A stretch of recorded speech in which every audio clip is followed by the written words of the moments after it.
The following is for informational purposes only. For medical advice, please see a medical professional.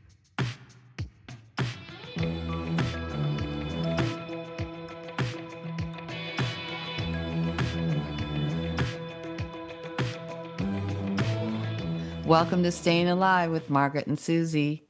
This is kind of a part 2 of our last episode on finding your joy, because I think it's important to address what happens when sudden events change our lives like overnight.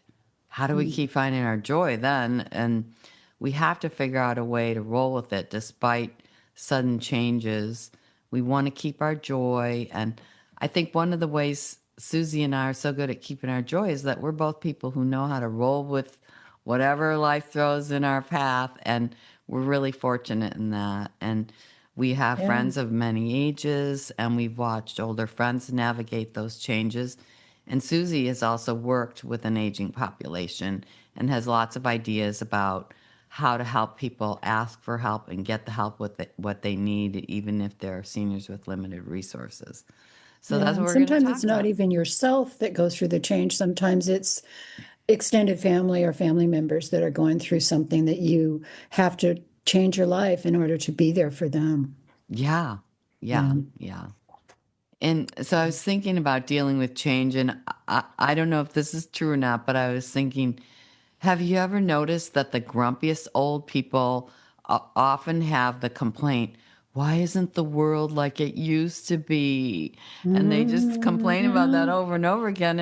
And like to be kind, I would say, if somebody says that to you, you know that is a person who is really being challenged by a changing world, and they need your help. They need Yeah. help. They need help to Yeah. figure it out. And so we're here to help with that today. You know, what happens when life suddenly throws up a roadblock? And there's so many that can occur when you're aging, and we don't want to scare anybody and throw out like, oh, all the terrible things that could happen, you know, because maybe they won't. But you know what I was thinking is that our generation has the unique perspective of what happened in the early days of COVID. And so, not just our generation, but the whole world, suddenly, the whole world changed overnight. And it gave us an idea of how we are with sudden change and how to figure out how to maintain contact and engagement. Two of the things that we talked about last time were so important. And Right. yeah, And everyone's different. And so for some people, it wasn't as hard as it was for others. No. yeah, Yeah. yes, yes. Yeah, definitely. I mean, some people, for instance, are more extroverted and some are more introverted, Hmm. and some really need in person. Other people had a house full of people, and so they didn't necessarily need it. But I know for me, like just a couple examples there are that I have friends and family all over the world, you being one of them, right? And so the first thing we did was we got our technology set up, and we had our Zoom account within 2 weeks of Hmm. having of COVID happening. And I ended up having to have my mother's memorial when she died over Oh, this type of a broadcast, because she oh, happened to die at a time when not even the churches were open. And oh, I was able to engage with my entire family that way and get support. I mean, we just have to come up with these things. yeah, Another that's thing hard. that happened, like I live in an urban area and we love to travel. So when COVID hit, we actually had just gotten rid of a car thinking, okay, we live in an environment where we don't need a vehicle anymore. And then COVID hit. And Mm. suddenly it was like, we need a vehicle. It's going to be the only way we can travel, because travel is really high up on our needs that bring joy. And suddenly having one's own private vehicle was the only way to travel. And Mm-hmm. so we right away went out and bought a car. And thank goodness we did, because a month or so later, the price of vehicles Right, skyrocketed because everybody right. figured out the same thing. And so So that's part of what I want you guys to be thinking about today is what are my most important needs so that if something suddenly changes, I'm going to be ready to quickly get that need met. That's what we want you to be thinking about Right. a bit today. And so let's just talk about that. Ways to make life flexible and creative for the elderly Mm-hmm. to figure out how to maintain that engagement and how to stay connected and get those needs met. Do you have any thoughts right off, Susie, from working with Well, I think your it's just aging important to, population?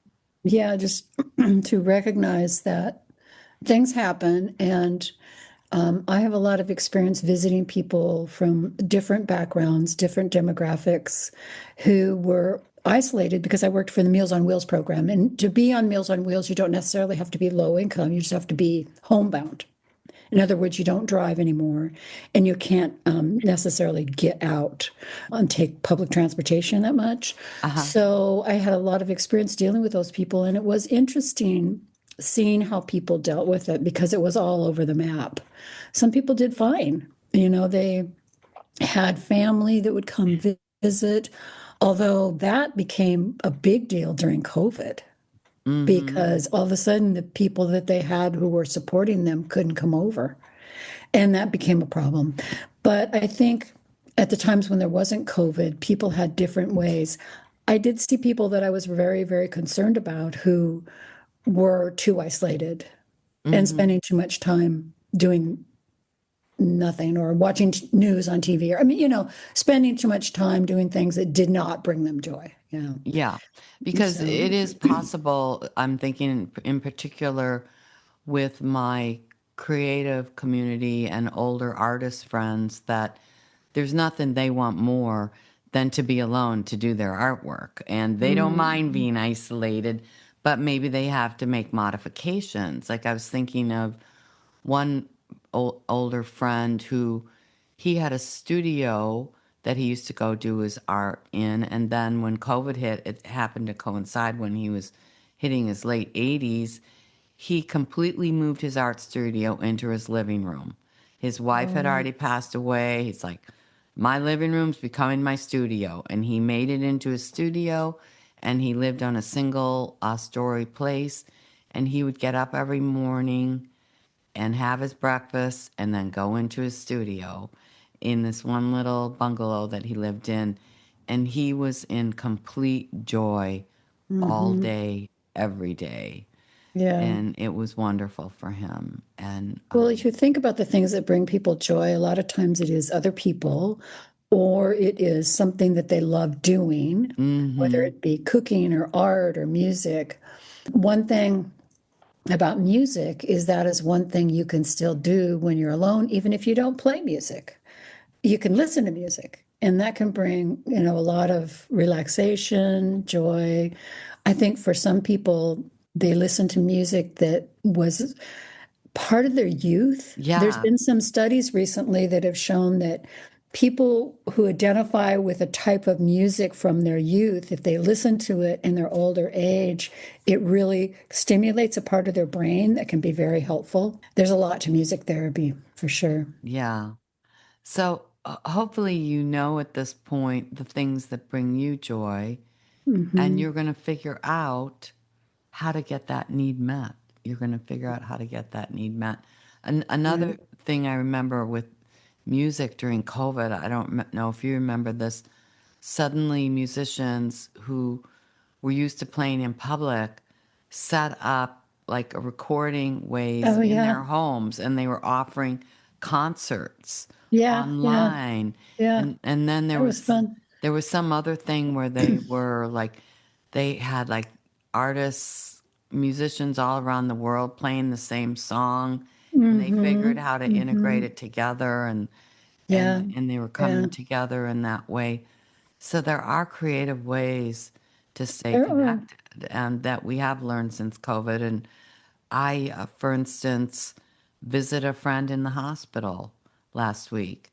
Guess what? I was in California and he was in Illinois. And we were able to do that through FaceTime over our Mm. phones.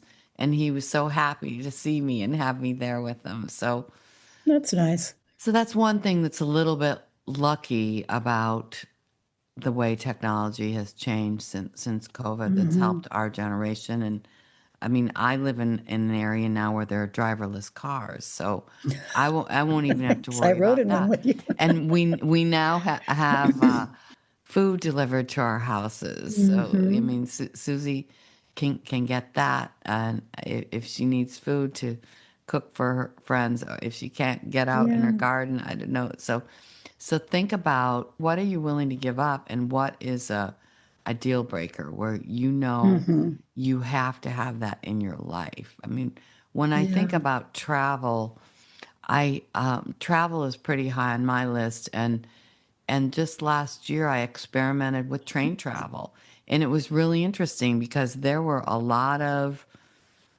people with really limited walking ability who just stayed in their train compartment and loved just traveling across country, Mm. just looking out the window. And it was so interesting to see. And I have even been in situations where I'm already needing to sometimes order a wheelchair in a large airport for some reason or another if I'm recovering from an illness or something. And I'll tell you, being wheeled through the airport in a wheelchair, it's like you are the queen of the whole place, and you get to bypass security and everything. It's a really wonderful thing. So I know for sure from my I have a 93-year-old friend who we have very similar interests and tastes, and she has gotten a wheelchair.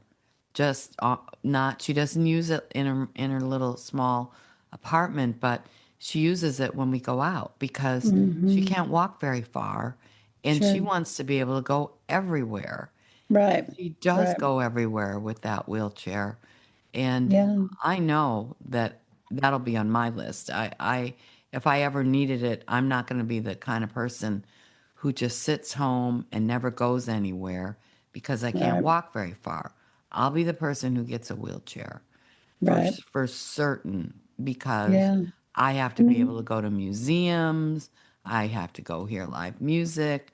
Those things are important to me. Right. For some people are a little more introverted and they're happy to read books and stay home more Mm, often, I think. But everybody is different. right. And it may be that what brings you joy is visiting your grandchildren or something, as Right. you've suggested in the last episode. And so that's something to think about because maybe when you go visit your grandchildren, it relies you driving there or it Hmm. relies on you getting on an airplane or something. And so perhaps the time will come when that's not available. And then you have to think about what am I willing to sacrifice? Do I Hmm. have to see my grandchildren? Do I have to think about relocating? Or am I satisfied with seeing my grandchildren over FaceTime and the Hmm. computer and enjoying my friends' grandchildren who live down the street because I do Yeah. not want to leave my home. I love it so much. And Yeah. those are just like the kind of things Right. that we need to think about and Yeah. plan for.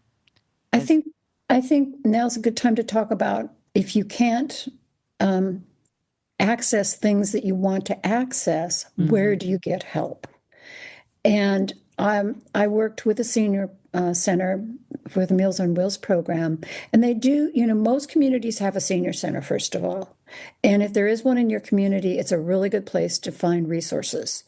They're serving meals, and that's a really good way to socialize. They oftentimes can help you with transportation if you can't drive or can't get there on your own.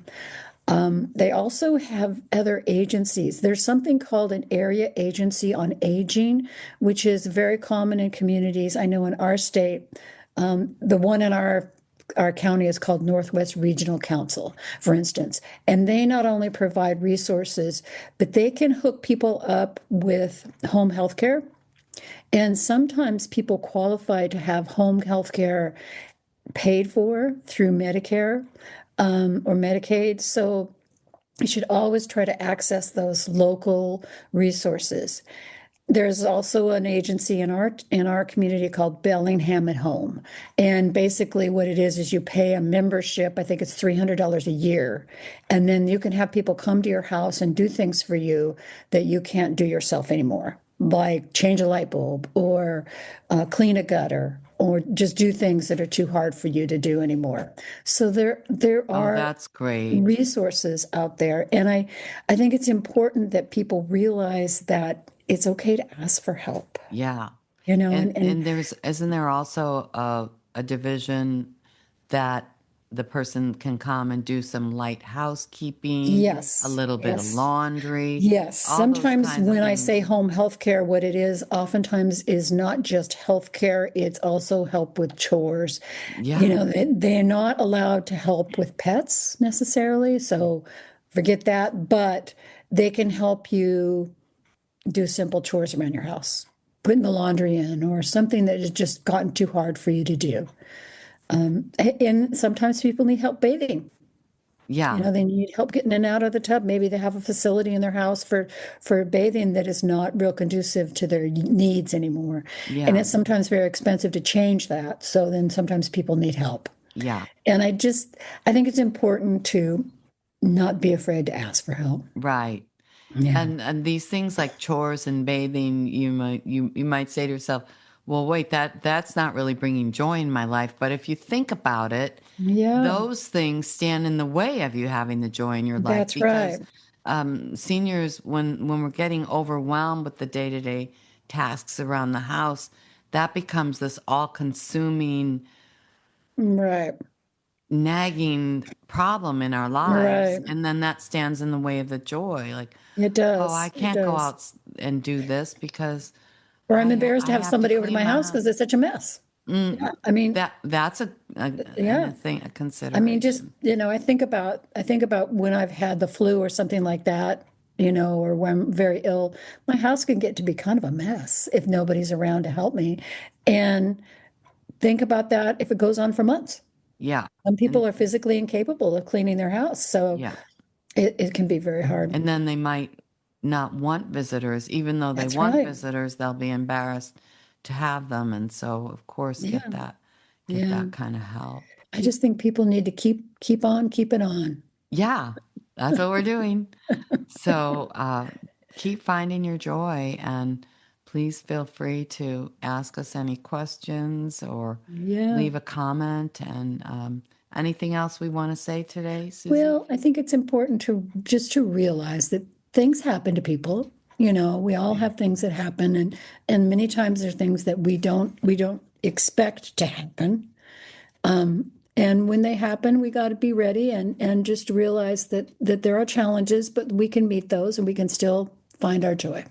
I'm getting a lot of joy out of doing this too, by the I way. am I too. love doing this with you, Susie, and we're going Yeah. to keep doing it. Yep. And you want to tell people about like, Yeah, be sure and like and subscribe and leave any comments or tell us what you think. yes. And And until then, until next time, we are staying staying alive. alive. You've been listening to Staying Alive with Margaret and Susy. This show is hosted by Margaret Cooley and Susie Hymas. To subscribe to our show, leave a comment or ask a question, please visit stayingalivewithmargaretandsusie.com. Our podcast is available on all major podcast platforms. If you've enjoyed our program, please feel free to leave us a 5-star review. Thanks for listening.